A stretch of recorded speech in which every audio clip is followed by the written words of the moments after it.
E aí, gente, tudo bem com vocês? Nessa aula temática, eu decidi falar mais sobre respostas dissertativas. Na verdade, eu já passei esse conteúdo para algumas turmas, enfim, mas eu acho que ele é bem relevante para essa semana, até porque é uma dúvida muito, muito recorrente, né? Então, eu recebo muitas mensagens, assim, falando, ai, ou fiz simulado e não tirei a nota que eu queria, tinha entendido a pergunta, tinha entendido como fazer uma resposta, mas não ficou claro o suficiente, o corretor não conseguiu entender, e aí isso diminuiu a nota. Enfim, né, tem uma série de aspectos que vão compor uma boa resposta dissertativa. Então, eu acho relevante que a gente fale mais detalhadamente sobre isso, para que vocês consigam realmente garantir um notão ali na segunda fase, tá? Então, vou trazer algumas dicas, algumas orientações. Uma cara de maluca. Para que isso ajude, né, de alguma forma. Boa, vamos lá, gente. Aqui eu fiz uns slidezinhos, né, especiais. Coloquei a capa de Mayumi porque eu amo esse livro, mas não tem uma relação clara, era só para ficar bonito mesmo. Inclusive, leiam, esse livro é maravilhoso. Então, vamos lá para as dicas e recomendações. Para começar, eu queria falar um pouquinho sobre a prova em si, né? A segunda fase, como vocês sabem, é um pouco mais, em teoria, né, em alguns pontos, ela é um pouco mais tranquila, porque vocês têm um tempinho maior para se dedicar a cada uma dessas questões. Na primeira fase, é uma loucura, 3 minutos e meio por cada questão, é muito rápido, você tem que ser muito estratégico, né? Não que não tenha que ser estratégico na segunda fase, mas você já pode organizar ali seus pensamentos de uma forma um pouco mais humana, assim, né? Enfim, então, considerando que vocês têm esse tempinho a mais em cada uma das questões, é interessante que vocês façam um planejamento textual. Gente, um tempinho a mais, eu tô dizendo, não é uma hora, tá? Pelo amor de Deus. É em torno ali de 15, 20 minutos. E olhe lá, que é um tempo, eu acho super justo para você organizar suas ideias, compor um rascunho bacana, passar limpo e ter uma resposta impecável. Então, qual é primeira dica, né, do planejamento textual? Ler a questão com atenção e sublinhar pontos relevantes.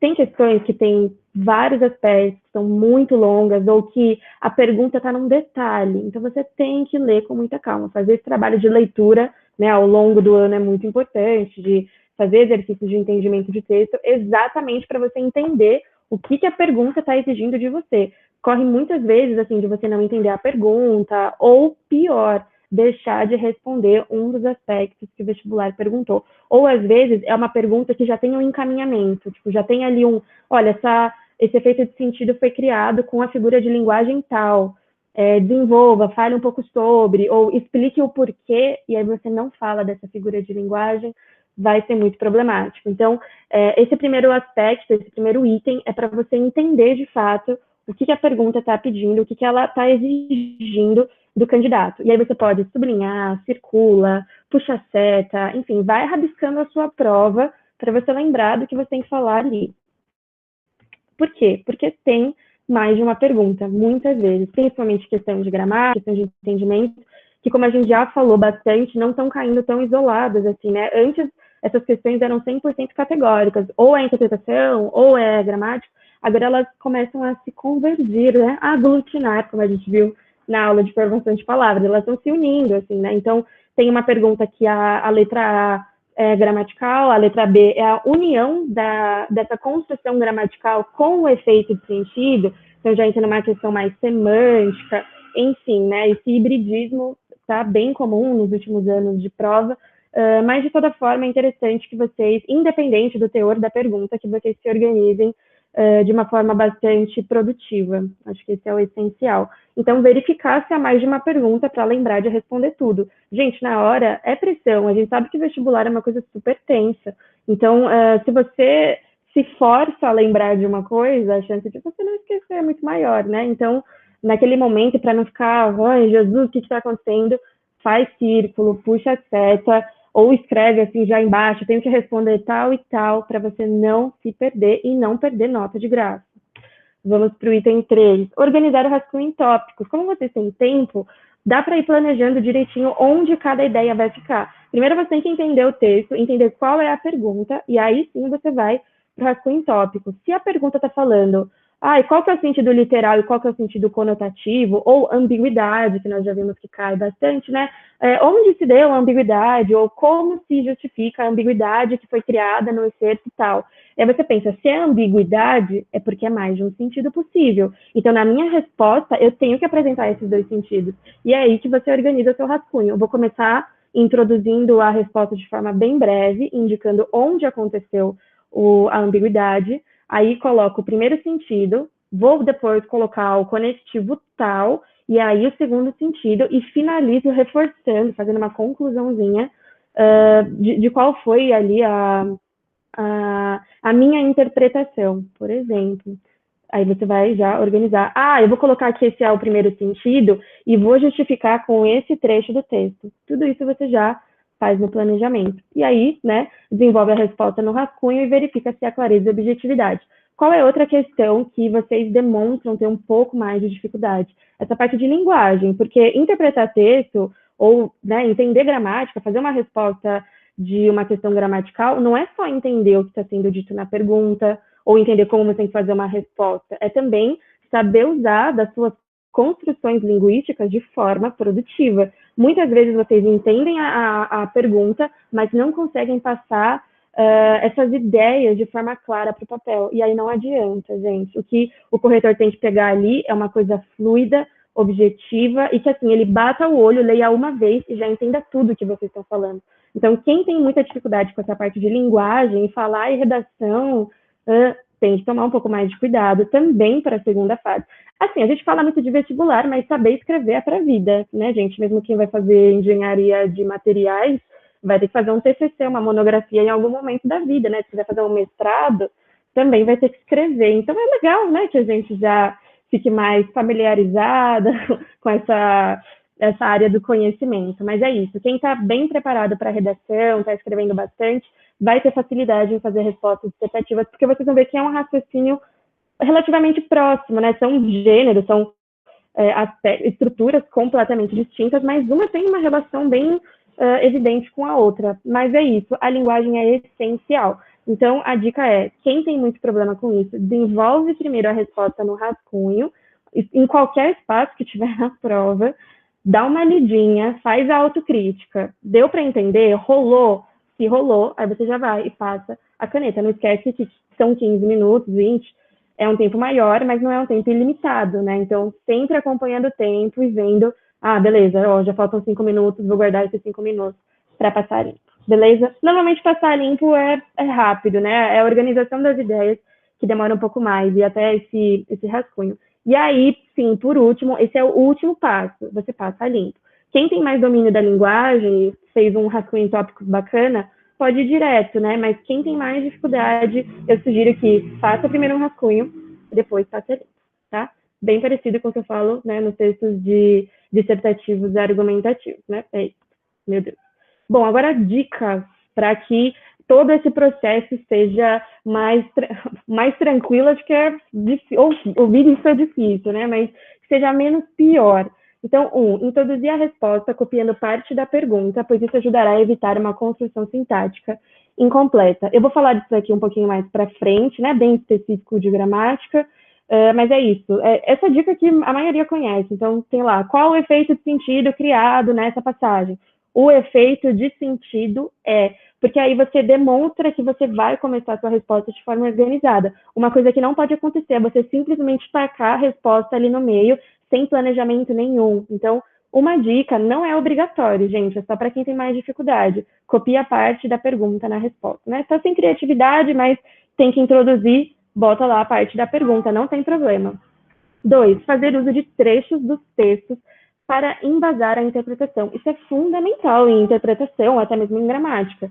Se a pergunta está ali falando, onde há um efeito de sonoridade, você tem que mostrar onde ele acontece, né? Ou, há efeito de sonoridade? Sim. Não, desculpa, né?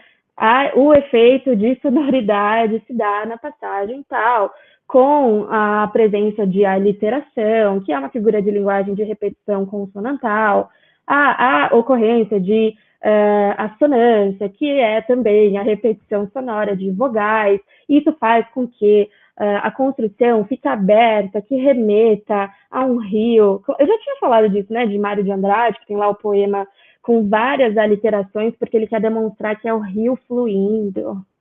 Gênio, maravilhoso. Mas é isso, tá? Faz uso desses trechos, porque o que acontece? Você tem que provar para o seu corretor que você entendeu a pergunta e, melhor ainda, né, que você entendeu o texto. Então, nada mais justo do que você mostrar qual foi o seu entendimento com base em trechos do texto. Ué, não é o texto que você está interpretando? Então, pega trechos onde você viu aquilo, porque você não tirou a sua interpretação do nada. É esse trecho aqui, é essa palavra, é essa construção. Você pega e coloca ali para justificar. Se você copiou palavra por palavra, é uma citação direta, entre aspas. Se você quis parafrasear nessas questões é mais difícil, né? Mas vai que acontece, aí você não precisa de aspas, porque vai escrever com as suas próprias palavras. Mas aí tem que ter alguma alteração na estrutura. Se copiou trecho por trecho, aspas. Não se esqueçam nunca disso. A ausência de aspas é bem problemática. 3. Em caso de dificuldade em organizar ideias claras, esse é muito bom. Escreva no papel exatamente como você explicaria para alguém e depois transcreva para a norma culta. O que acontece na maioria das vezes, eu acho que essa é a principal dificuldade. Entendeu a pergunta, entendeu o que tem que fazer, mas tem tanto problema com linguagem, com a parte de redação, que a ideia você não consegue deixar essa ideia clara. Então, e aí, né, muitas vezes também você quer deixar a resposta rebuscada demais, você já joga ali palavras odiernamente, a priori, sabe? Só que às vezes você ficar jogando palavras difíceis não é o suficiente para o corretor entender a sua ideia, né? Ele vai ver que você, ok, tem um vocabulário um pouco mais culto, mas e a ideia? E a interpretação, que é o principal? Tem que estar ali. Então não adianta focar só na linguagem e esquecer do principal. Aí a dica que eu dou é, finge que você está falando com alguém e essa pessoa falou, não entendi essa pergunta, você pode explicar para mim? O jeito que você falaria para essa pessoa, você pode escrever no papel, e aí com gíria mesmo, gíria, repetição, marcas de oralidade, não tem o menor problema, você vai lá escrevendo. Aí depois, você garante que a ideia está ali, você vai transformando isso para norma culta. Aqui usei uma abreviação, aqui eu subordinei, mas na verdade tinha que ser uma oração principal. Nossa, eu fiz várias construções com várias orações subordinadas adjetivas seguidas, ficou horrível. Olha que período longo. E aí você vai, por meio da autocrítica, da autoavaliação, modificando o seu texto. Essa é uma forma muito boa para você não deixar a sua resposta incompleta, vazia ou sem o que ela precisaria conter, né? A linguagem tem que ser formal. Então, faz ali na oralidade e depois você transcreve. Não é para escrever exatamente do jeito que você fala, já passando a limpo, pelo amor de Deus, né? A escrita é diferente da fala. Então, tem que tomar cuidado também, né? Coisas que a gente já vem trabalhando em gramática há um tempo. 4. Se a própria pergunta não especificar um conceito, pode ser interessante que essa especificação apareça na sua resposta. Aqui há uma ideia. Qual é a construção, o efeito de sentido dessa passagem? O efeito de sentido é uma oposição entre ideias de claro e escuro, e essa pode ser caracterizada como a figura de linguagem do paradoxo.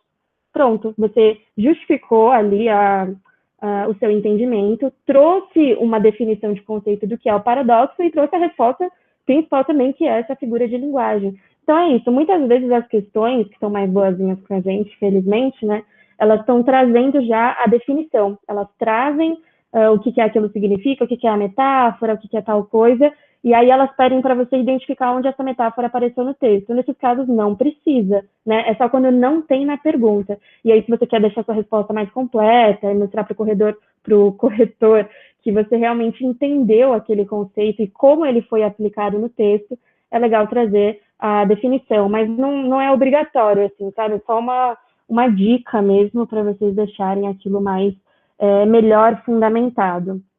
É isso, essas são dicas de planejamento e o processo anterior à escrita. Agora a gente vai, né, para a parte prática, que é a resolução de algumas questões. Gente, eu decidi, né, só para não ficar uma coisa muito cansativa, como a gente já trabalha semanalmente com exercícios que já caíram no vestibular, eu mesma fiz uns exercícios. Obviamente, vocês vão notar que eu sou muito criativa, porque as 3 perguntas são bem diferentes, mas para que vocês vejam ainda na parte prática como elaborar uma resposta completa, bem organizada e dentro da norma culta, que é muito importante. Então, vamos supor, né? Observe o meme a seguir para responder a questão 1. É bem difícil que caia no vestibular, né? O meme. Poderia. Na verdade, já caiu, né? Umas perguntas meio inovadoras, mas enfim, eu acho que meme, assim, nesse teor, não, mas é mais para que vocês tenham essa ideia de contexto. Nem vou esquentar minha cabeça com isso. Eu, 5 minutos depois, uma pessoa com a cabeça pegando fogo. 1. Explique como o humor é construído no meme. Ok, né? Não necessariamente vão cair memes na nossa prova, mas como o efeito de sentido, como o humor, a comicidade é construída, é muito comum. Todo ano, praticamente, vai ter uma pergunta dessa, uma tirinha do Agar, uma tirinha do Calvin, alguma charge, ou até campanha publicitária, né? Normalmente cai em segunda fase, e aí você tem que interpretar o efeito de sentido. Então, vamos lá. Primeira coisa, né? O que vocês entendem aqui? Nem vou esquentar minha cabeça e 5 minutos depois. Pode ser que vocês não tenham achado engraçado, o que é triste para mim, mas eu entendo porque eu acho graça de umas coisas completamente aleatórias. Mas, nem vou esquentar minha cabeça com isso. Esquentar a cabeça, aqui está sendo usada no sentido figurado. A gente lembra disso, né? Tem o sentido literal e tem o sentido não literal. Esse caso aqui é um sentido não literal, né? Quando você fala para alguém, nem esquenta a sua cabeça. Não é para a pessoa, sei lá, enfiar a cabeça embaixo da torneira de água quente, enfiar a cabeça numa panela. Quando você fala, não esquenta a sua cabeça. Se for um cabeleireiro, aí tudo bem, né? Faz sentido, mas a sua amiga está estressada, e aí você fala, não esquenta a sua cabeça, é para quê? Para ela ficar tranquila, para ela ficar calma. Ou esfria a cabeça, vai dar uma volta, bebe uma água, tipo, se acalma. Não é vai lá e enfia a cabeça no bebedouro, mas a gente tem esse efeito de sentido, esse duplo, não chega a ser duplo sentido, né? Mas tem um sentido figurado. Então, aqui, quando ela fala, não vou esquentar minha cabeça, não vou me estressar.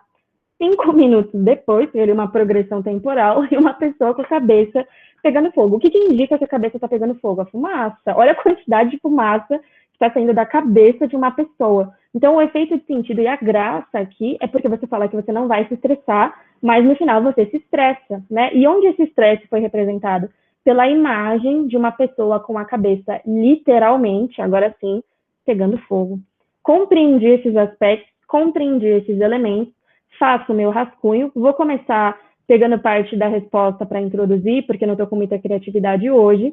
Eu sei que, por ser um efeito de sentido, tem uma relação entre essa parte verbal e essa parte não verbal. O que é a relação entre parte verbal e não verbal? É o contexto linguístico. Então, eu vou colocar essa palavra na minha resposta, eu vou ver que aqui é um sentido figurado e que aqui é um sentido literal. Então, você pode escrever nessas palavras-chave, assim, no seu rascunho, e depois você vai organizando, tá? Eu vou direto numa resposta, numa possível resposta, né? Tem várias formas de compor, mas o que precisa mesmo tá aqui são esses 4 tópicos, tá?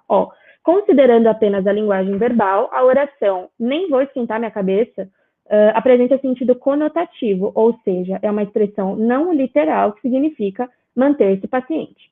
Porém, ao analisarmos também a linguagem não verbal, a qual apresenta um homem com uma grande quantidade de fumaça saindo de sua cabeça, é possível concluir que o emissor buscou representar literalmente que esquenta a cabeça, ou seja, o contexto linguístico evidenciou que o emissor estressou-se e essa constatação garantida pela imagem é o aspecto gerador da comicidade. Deu para entender mais ou menos? Aqui a gente entendeu a pergunta, o meme em si, organizou as ideias, analisou linguisticamente por que o meme é engraçado, selecionou palavra-chave, organizou o rascunho e passou para o papel depois. Olha a composição agora. O primeiro sentido e já com a linguagem não verbal, porque o que vai gerar a graça também é a ordem que aparece, né? Esse primeiro sentido vindo primeiro, porque é algo assim, o primeiro sentido vindo primeiro, porque é algo corriqueiro você falar para alguém esquentar a cabeça, né? Ele é bem comum, bem popular, é uma expressão popular. Então você começa com ela e termina com o sentido literal, deixa engraçado, né? Se você invertesse, talvez não ficasse tão engraçado. Então, considerando apenas a linguagem verbal, nenhuma imagem, só palavras, a oração nem vou esquentar apresenta sentido conotativo. Não é não esquentar a cabeça de não enfiar a cabeça no fogo, é de ficar calmo. Explico que eu sei o que é sentido conotativo e que isso aqui, na verdade, significa manter-se paciente. É uma forma popular de falar, fica calma. Porém, olha a importância de ter coesão nas nossas construções linguísticas. Eu falei que tem um sentido inicial e um sentido que a gente entende com a construção não verbal, mas existe um segundo sentido na imagem, e é isso que gera graça. Então, essa ideia de oposição, ó, tem aqui um sentido, mas tem um outro. Porém, entretanto, são os conectivos adversativos, né? São os conectivos de oposição. Então, ele é fundamental nessa construção. Se você não colocasse o porém, a sua resposta não ia ter uma progressão textual, uma progressão lógica, e você ia ser prejudicado na sua nota. Nossa, uma palavra muda tanto, muda totalmente, ó. Nananã significa manter-se paciente. Ao analisarmos também a figura não verbal, ok, não ficou tão ruim esse exemplo, mas sem essa ideia de que agora eu vou mostrar uma coisa oposta, sabe? Que eu vou mudar, assim, o meu sentido, fica fraco, fica ruim. Então, lembrem de usar conectivos. Vamos para o segundo sentido agora. O segundo sentido está na imagem, então é a linguagem não verbal. Ao analisarmos também a linguagem não verbal, a qual apresenta um homem com uma grande quantidade de fumaça saindo de sua cabeça, lembrando que, quando você vai se referir a uma imagem, a linguagem não verbal, você tem que descrever os elementos. Não adianta só falar, é porque tem um homem. O homem da imagem representa o estresse, significa que ele está literalmente com a cabeça quente. Que homem? O que tem nessa imagem que te fez associá-la à ideia de calor, de estar com a cabeça quente? É a fumaça. Então, esse elemento foi essencial para essa construção do efeito de sentido. E tem que aparecer aqui. Eu estou vendo que eu coloquei o hífen a mais aqui, ignorem esse hífen. Enfim, né, ó, é possível concluir que o emissor buscou representar literalmente que esquenta a cabeça. Então, expliquei o primeiro sentido, usei o conectivo, coloquei o segundo, e agora eu explico o humor. Ou seja, o contexto linguístico, que nada mais é do que a relação entre a linguagem verbal e a não verbal, evidenciou que o emissor estressou-se.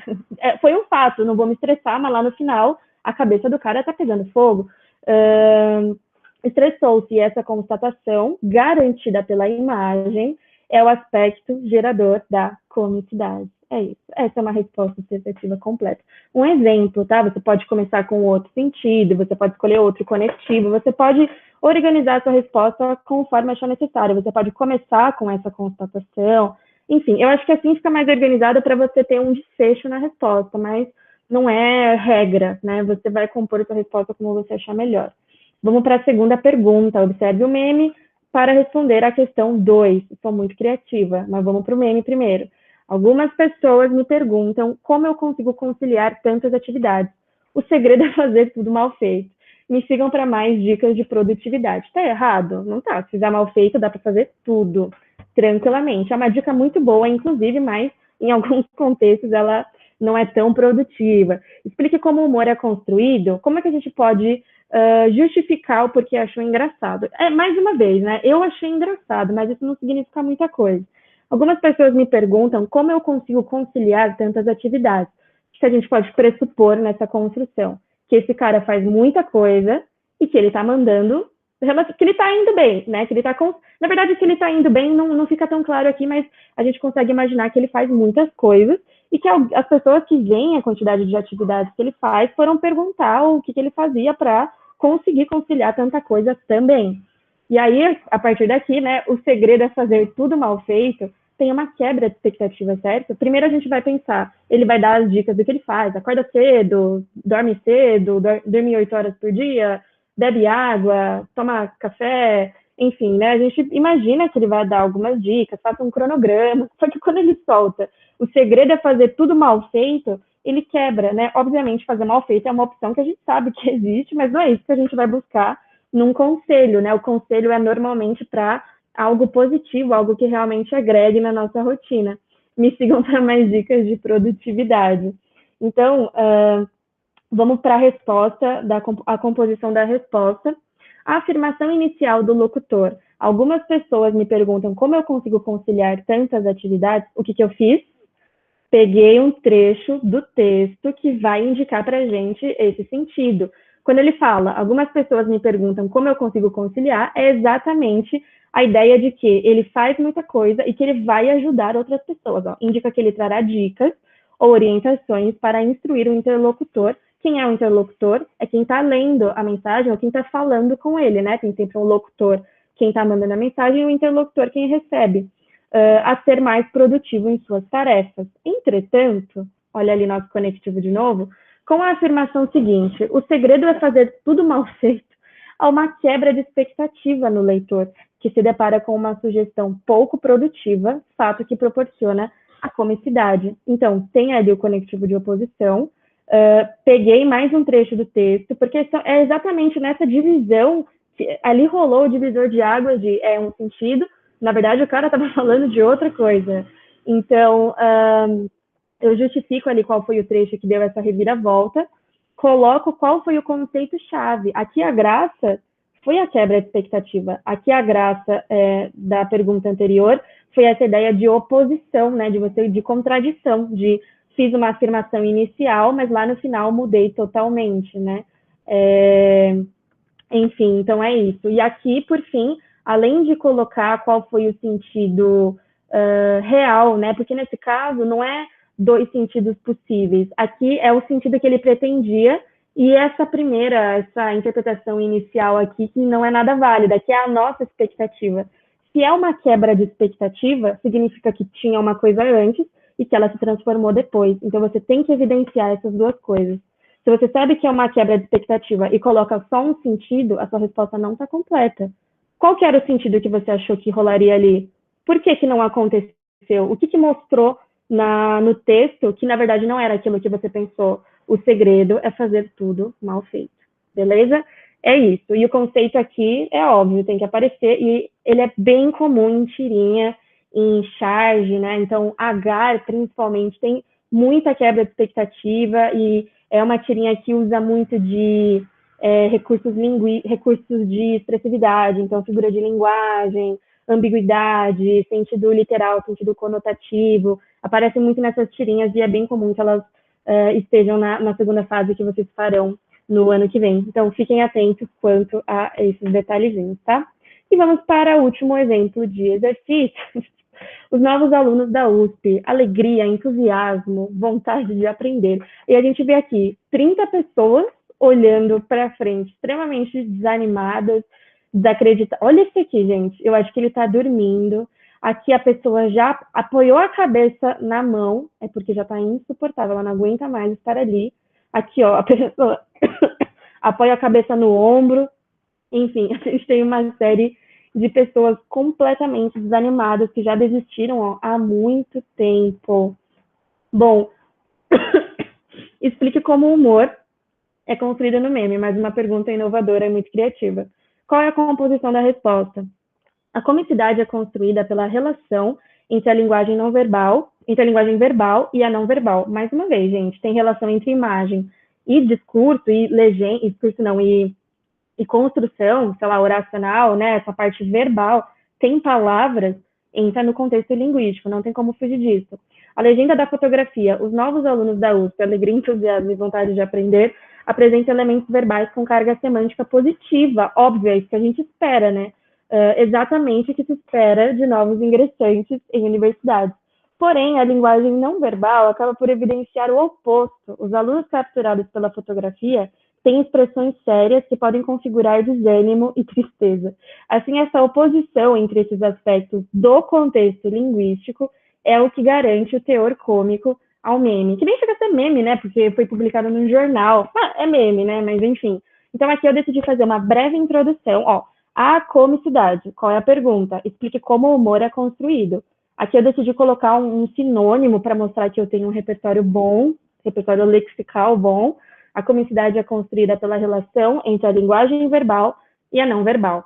A legenda da fotografia, então, desculpa, né? Aqui eu fiz a introdução breve, eu falei um contexto geral do que eu vou trabalhar ali, do que eu vou justificar. Qual foi o sentido com a parte verbal, que é os novos a legenda? Então, eu deixei muito claro que eu sei o que é a parte verbal, que ela é a legenda, e para, assim, reforçar em nível máximo que eu sei o que é o contexto verbal, a linguagem verbal, eu copiei trechos do meu texto. Apresenta elementos verbais com carga semântica positiva, elementos verbais. Eu não escrevi o sentido tal, a linguagem verbal mas no meio da minha construção linguística, eu fui dando esses indícios, que eu sei do que se trata, obviamente. Apresenta carga semântica, enfim, exatamente o que se espera de novos ingressantes de universidades. Porém, olha de novo o nosso conectivo. A linguagem não verbal, então agora eu tenho que explicar o outro sentido. A composição é palavra e imagem, então eu vou ter que dedicar um espaço na minha resposta para cada um deles. A linguagem não verbal acaba por evidenciar o oposto. Os alunos capturados pela fotografia, aí eu já descrevi que é uma foto de aluno, e a cara deles é o que vai indicar. Se na sua resposta você colocou a foto indica, não. Você tem que lembrar que você começou um texto do zero. É como se o seu corretor não tivesse ali com a imagem do lado dele. Então você vai ter que descrever para o seu corretor o que foi que você viu, até porque, né, você pode ter tido uma percepção diferente, e o porquê que aquilo que você viu realmente indica o oposto. Então, as expressões sérias, que podem configurar desânimo e tristeza, obviamente. Vontade de morrer pode ser também. Brincadeira, não escrevam dessa forma. Conclusão. Assim, essa oposição entre esses aspectos do contexto linguístico é o que garante o teor cômico ao meme. Então, eu retomo tudo isso e reforço para o meu corretor o que foi que eu defendi ao longo do meu texto, desenvolvendo as minhas ideias e trazendo trechos do texto. Assim, essa oposição entre aspectos do contexto linguístico, verbal e não verbal, é o que garante realmente essa relação, ou essa oposição, né, no caso, é o que garante a graça, porque os caras estão muito tristes.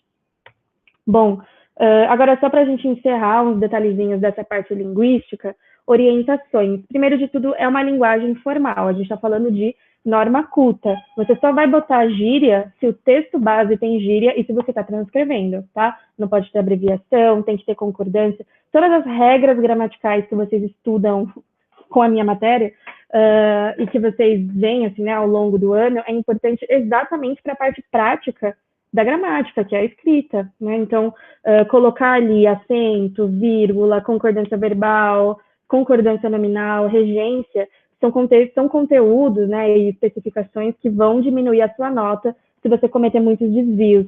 Então, não acentuei nenhuma palavra, eu sempre lembro desse exemplo, tive um aluno, já vou citar nomes, porém saudades, que falava assim, eu não acentuo nada, porque eu não sei regra de acentuação. Aí, para não correr o risco de acentuar errado, eu não acentuo palavra nenhuma. Mas isso é um pouco negativo, assim, um pouco, né? É negativo no geral, porque cada ausência de acentuação vai ter um desconto gramatical. Você tem que tomar muito cuidado com isso. Concordância, né? Enfim, seleção lexical tem que ser uma resposta clara e fluida. O que é uma resposta fluida, clara e objetiva? É quando você lê o texto uma vez e você entende tudo.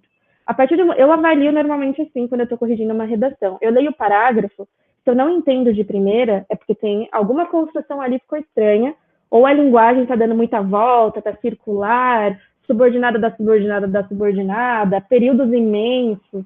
Então eu tenho que ler uma segunda vez para tentar entender o que o aluno quis dizer ali, né? O porquê daquela construção. Então, essa segunda leitura já é uma coisa negativa, é porque você não soube deixar suas ideias claras numa primeira. Então, muito cuidado. Por isso que o rascunho é essencial e autocrítica. Você tem que ler e pensar, o meu corretor, quando eu pegar isso daqui, ele vai entender, ele vai ver que eu entendi que tem uma relação entre a imagem dos alunos super tristes com a legenda, porque a legenda não bate com a imagem? Ficou claro. Então, essa a minha resposta, está perfeita, tá? Tem que ter essa clareza. Então, você vai evitar o uso de primeira pessoa, assim como a gente fala nos textos dissertativos, não é legal usar o eu, o nós, depende da construção, mas até passa, mas na resposta dissertativa não usem primeira pessoa, nem eu, nem nós, e também não falem diretamente com o corretor, usando você. Não é legal fazer isso. É uma linguagem impessoal, você está descrevendo o que você interpretou. Para quem vai ficar falando você? Você pode interpretar. Não, é a sua interpretação. Não tem que colocar você, não tem que colocar a interlocução com o seu corretor e nem usar a primeira pessoa. Eu achei, eu vi, na minha opinião, já peguei muito, não é sua opinião, entendimento de texto é um só. E aí é o que você conseguiu organizar por meio de fatos e elementos do texto que vão justificar o seu posicionamento, seu entendimento.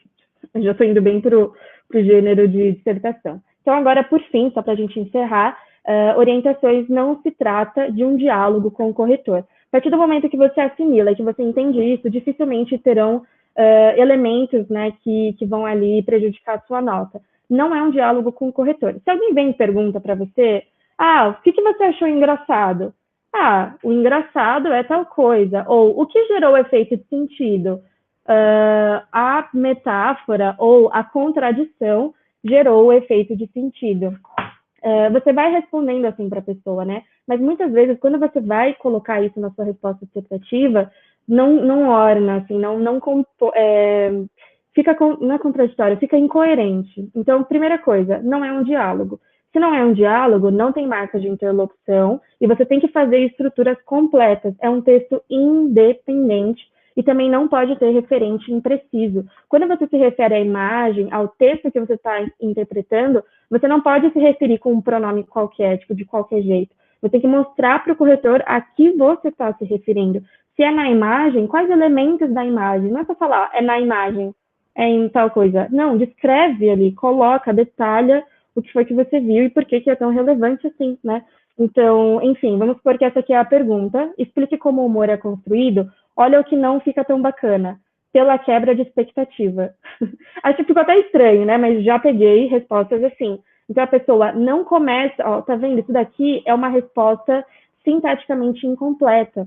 Aqui se eu colocasse já, o humor é construído, foi construído pela quebra de expectativa, olha como já fica diferente, né? Foi construído pela... Aqui eu coloquei só o agente da passiva, então ficou muito esquisito direto em quem fez a ação, em quem, né, foi responsável ali pela ação, pela quebra de expectativa, ou ele foi construído pela quebra. Ele quem?